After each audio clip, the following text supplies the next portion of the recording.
Assalamu alaikum wa rahmatullahi ta'ala wa barakatuhu. Barkanmu da warhaka. A yau mun kawo muku labari mai daɗi mai ƙayatarwa akan Shiba Inu Coin. Shiba Inu shi coin ne na Japan. Ana kiransa da harshen Japan Shiba Inu, ma'ana ana kiransa da harshen Turanci small size dog, ma'ana ana kiransa da harshen Hausa ƙaramin kare. Shiba Inu an yi creating nashi a watan Agusta shekara ta 2020. Yau Shiba Inu yana da shekara guda a duniya. Shiba Inu an yi bonin nashi 90% a watan Mayu watan 5 shekara ta 2021 a watanni 3 da suka gabata. Ba a taɓa yin coin da ya samu karɓuwa a ƙanƙanin lokaci a idon duniya kamar Shiba Inu ko Bitcoin. Lokacin da aka ƙirƙire sa bai samu karɓuwa ba a ƙanƙanin lokaci. Yanzu haka Shiba Inu yana kasuwa kimanin dala 0.000008.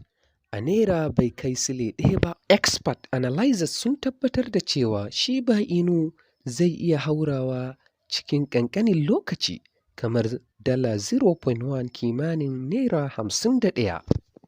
Ina jan hankalin 'yan Najeriya musamman 'yan Arewa da su mallaki wannan coin Shiba Inu. Expert analyzers sun tabbatar da cewa Shiba Inu zai iya haurawa dala ɗaya kimanin naira 500 a ƙanƙanin lokaci. Za ka iya sayen Shiba Inu a Binance ko a Latokin ko a Trust Wallet ko a SafePal ko a Hotbit ko a Roku Wallet a farashi kamar haka 0.00008 a yadda ake sai da shi a farashi mai rahusa kuma ka saya ko kuma kana da shi kada ka saida shi war haka don yanzu haka yana matakin saya ne ba matakin saidawa ba. Expert analyzers sun tabbatar da cewa babu future coin a cryptocurrency kamar Shiba Inu.